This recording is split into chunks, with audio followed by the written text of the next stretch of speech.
In November 1943, RAF Bomber Command launched an ambitious plan to try to hasten the end of the Second World War by destroying the German capital of Berlin via a bombing campaign. By the end of March the next year, it became clear that the so-called Battle of Berlin would not be the hoped-for knockout blow. The last major raid by Bomber Command on the German capital was the night of March 24th, 1944, and in that raid, the 811 British and Commonwealth crews on the mission would face a unique challenge in what RAF Bomber Command came to call the Night of the Strong Winds. It is history that deserves to be remembered. The decision for RAF Bomber Command to target Berlin during the winter of 1943-44 was a surprising one. The command had actually been tasked with focusing on German aircraft and ball bearing production, part of the preparation for the planned Allied landing in France in the spring. But the head of RAF Bomber Command had other ideas. Defense Media Network wrote in 2021, Air Marshal Sir Arthur Travers Bomber Harris believed that strategic bombing could win World War II for the Allies. In his mind, a sufficient force of heavy bombers could cause enough destruction to the enemy that there would be no need for a land invasion. The enemy would sue for peace. It was an optimistic dream, the idea that the war could be won by bombers alone, but there were a few reasons to support Harris's optimism. Bomber Command had grown to peak strength, having replaced the twin-engine medium bombers used early in the war with larger numbers of more capable four-engine bombers, the Avro Lancaster and the Handley Page Halifax. Capable of carrying up to 14,000 pounds of bombs, Harris could count on 800 such bombers being available in a given night, supplemented by the bomber version of the smaller de Havilland Mosquito. And those bombers had new tools to aid in the British strategy of night bombing. The radio navigation system called G was introduced in Bomber Command bombers in 1942. G was a good tool for navigation, both to the target and home, although its range was limited and it was less effective the farther it was away from transmitters in England. By 1943, bombers at the command were being equipped with a ground scanning radar system called H2S. Between them, the two systems allowed Bomber Command to effectively target German cities at night without relying on bomb sites. Specifically trained Pathfinder squadrons would use these systems to identify targets, dropping flares called target indicators that would direct the bombing groups where to drop their bombs. The new technologies and tactics had proven effective. In July 1943, Bomber Command had targeted the strategically important German port city of Hamburg. While the Germans had developed successful night fighter tactics, with fighters directed to bombers using radar, in the July 24th raid, Bomber Command used a new tool called Window. A surprisingly low-tech solution, Window consisted of strips of aluminum packed in paper bags and thrown out of the bombers. The bags of strips effectively confused the German radar systems used to direct both anti-aircraft artillery and night fighters. A 2013 edition of Warfare History Network notes that Luftwaffe General Joseph Kramhuber, responsible for the aerial defense of Germany, later said, the whole defense was blinded in one stroke. The raid on Hamburg, called Operation Gomorrah, was devastatingly effective. A series of raids, night raids by Bomber Command and day raids by the U.S. 8th Air Force over the course of 3 days, devastated the city. Civilian casualties were at least in the tens of thousands, as much as 125,000 in what Warfare History Network describes as a major body blow to the Nazi body politic. Writing in his 2013 book Bombers Over Berlin, Alan Cooper explains, the city was virtually destroyed, and in one night alone 40,000 people were killed in a terrible firestorm. It was the greatest success that the command was to achieve, and naturally put fear into the hearts of the German leaders, that if it could happen to Hamburg, could happen to any of their major cities. The thought occurred to Harris as well. If Bomber Command could do to Berlin what it had done to Hamburg, the war could be won by bombers alone. He said, we can wreck Berlin from end to end if the U.S. Army Air Force come with us. It will cost us between 400 and 500 aircraft. It will cost Germany the war.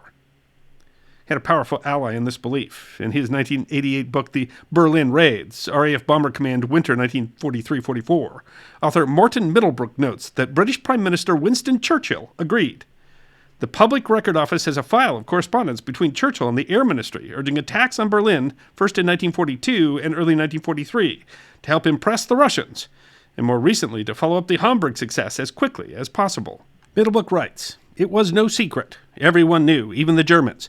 British newspapers, encouraged by official briefings, had been proclaiming it for weeks. Berlin next. Harris was ready. Middlebrook continues. RAF Bomber Command already experienced 4 years of war when they committed to the assault on Berlin. Its frontline strength was higher than at any previous period, with more than 700 four-engine aircraft available. Their bomb-carrying capacity was powerfully effective, as witnessed by the most recent success in the Ruhr and Hamburg. Morale was high. The training and replacement programs were producing a copious flow of reinforcements. And as to the bomber crews, Cooper writes, to have flown to Berlin, and more importantly, to have got back, meant something to tell the folks at home. Perhaps to feel good about. But Berlin was a different story than Hamburg in important ways. It was a much larger city, covering much more area. It was not as easily targeted as it lacked the navigational reference of the coast. It was more prepared, with wide avenues that acted as natural fire breaks, preventing the firestorm that had ultimately destroyed Hamburg. Cooper notes that it was the German capital, the very heart of the Nazi Germany that they were fighting, and as such it was well protected. Flak, searchlights, and enemy night fighters defended it tooth and nail. And it was deep inside Germany. This meant not just longer missions, but that they would be carried out beyond the range of G, which was generally jammed by the Germans at that point anyway. And Cooper notes it was deep inside Germany, so deep that to reach it and get back while it was still dark, attacks could only really be mounted during the winter, when the nights were long. That is, the window for attacking Berlin from Britain using night raids was limited. The Battle of Berlin began officially with a raid on Thursday, 18 November 1943. Berlin was heavily defended. Cooper notes that by January 1943, Germany had 4,491 heavy anti-aircraft guns, 6,456 medium and light guns, 3,330 searchlights, and 1,680 balloons to meet the challenge of the RAF night raids and the growing might of the American Air Force in England flying daylight raids. While the goal was to do to Berlin what they had done to Hamburg, the campaign was not carried out exclusively against Berlin. That would have allowed Germany to concentrate too many assets around the city. Rather, multiple targets were attacked, and raids often included multiple divisionary raids in order to confuse German defenders and disperse their assets. The campaign included 16 major raids on the city and did significant damage, killing thousands and rendering a quarter of its housing unusable. But bomber losses were high as well, and the Germans had not lost, as Harris hoped, their capacity for armed resistance. And the window for the long nights was closing. Middleburg writes, the non-mood period of the second half of March 1944 represented the final stage of a distinct year-long section of the bombing war. It was the last dark night bombing period of what Harris would call his main offensive, the sustained area bombing campaign against German cities which it had been hoped would break Germany before the invasion of Normandy. Harris planned one last major raid on Berlin, targeting the eastern section of the city that had been largely unaffected by previous raids. It was his hope that one highly successful raid might finally break the German morale. The attack was originally planned for the night of March 21st, but because of weather was delayed to the night of March 24th. 811 aircraft were included in the raid, 577 Lancasters, 216 Halifaxes, 18 Mosquitoes. In addition, there were diversionary tactics. 147 bombers from Bomber Command training units would sweep into northern France. It was hoped that the Germans would mistake these as the first wave of a group heading for southern Germany and draw the night fighters south. The main attack would proceed over Denmark and along the Baltic coast, attacking the city from the northeast. But the crews of Bomber Command were to face an unexpected obstacle that night. Cooper writes, the winds found en route were far stronger than those forecasts and became as high as 120 to 130 miles per hour. All aircraft were being blown south of track. Middlebrook explains, but many navigators started picking up on their G-sets much stronger winds than forecast as soon as they set out from England. But Bomber Command had a process for such observations. He continues, the wind finder system started operating. The navigators on selected aircraft reported their found winds back to England in short-coded messages, and the staffs in England started to calculate revised forecasts. These were retransmitted to all aircraft on the raid. The revised details sent to the crews were in two parts. An estimate of the winds for the past half hour and a forecast for the next half hour. It was a process that would be replicated throughout the raid. Navigators could adjust their routes accordingly. But there were problems. For one, the route included a long period over the Baltic Sea. There were no navigational aids to sea, but already past where the Germans were jamming G. Bombers equipped with H-2S could not get information until they were over land. As the winds were far stronger than expected, the bombers were being blown significantly off course, with no way to know it. By the time they started across land, many were 30 miles south of their course. Middlebrook writes, the winds from the north were far stronger than anyone expected, probably above 100 miles per hour. One man says that when the matter was discussed the next morning, it was the first time he'd ever heard the expression jet stream. Cooper notes that Flight Lieutenant Alan Forsdyke of 158 Squadron recalls the raid being basically a bad night for navigators. Cooper writes that based on the estimates from Bomber Command, routes were being adjusted based on winds of 45 miles per hour at 15,000 feet. But he notes it was later discovered to have increased to 92 miles per hour at 21,000 feet. This abnormally high wind, even at 21,000 feet, had not been encountered before or after this operation. The result wasn't just that the bombers were off course, but some were so off course that they were flying through German defenses that the route had been designed to avoid. Cooper writes that many aircraft were off course, in fact all over the place, and some got a good pasting over Flensburg. The next leg took them over Denmark and down the Baltic coast. Many crews got into trouble with the defenses at Kiel, Lübeck, and Rostock. Flight Sergeant Les Bartlett of 50 Squadron saw at least 4 aircraft go down in a very short period of time. Middlebrook writes that 2 were shot down south of the German border. They were probably shot down by flak in their positions. 70 miles south of the intended route shows how far the wind was pushing these aircraft. And to make matters worse, even the crews were still getting inaccurate information about the wind. Cooper explains the wind finders could just not believe the wind speeds that they were reading and reduced them by anything from 5 to 15 miles per hour. In turn, the Met boys in England could not believe even these reduced figures, so ones of 150 miles per hour were reduced to around 110 by the wind finders and down to around 95 by the Met people at Bomber Command.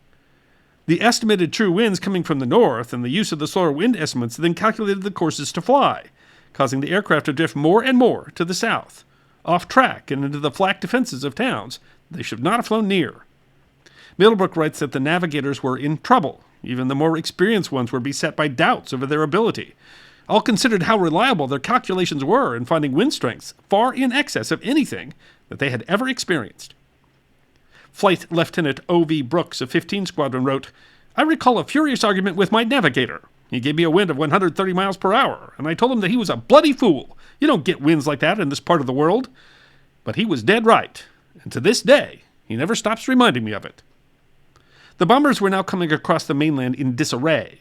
Cooper writes that one crew found themselves so blown off track as to be over Leipzig, but returned to bomb Berlin 45 minutes late.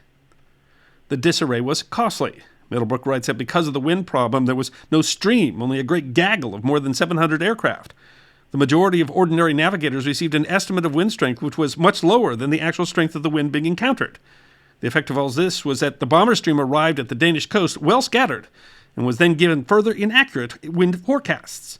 Many aircraft tried to regain their proper tack and turn north to fly up the Danish coast to the correct landfall, but found slow progress into the teeth of the wind. The bomber stream never again became concentrated, and the majority of aircraft would be south of the intended track for the remainder of the night. Cooper explains that the German fighter controllers could see from their radar screens that the bombers were being scattered over a wide area. 2 days later, the German European Service in English quoted a Berlin air raid warden. "I realized at once that something out of the ordinary was happening, for in the previous raids I've always been able to notice the arrival to the city of the different waves of enemy bombers. But this time they came over in all 6s and 7s, like an armada that had been scattered by the storm." With the formation broken up, window, the foil chaff that protected them from German radar, was much less effective. It depended upon huge amounts around tight formations. Cooper writes that because of the dispersion of the aircraft, many must have been without sufficient window cover. This would have given ample scope to predict flak on a night particularly suitable for cooperation with searchlights. But the disarray had an even greater effect on the trip home, as the bombers were much more vulnerable to the German night fighters. Middlebrook explains that because of the scattered arrival and bombing at Berlin, the bombers started their return flights from many different points.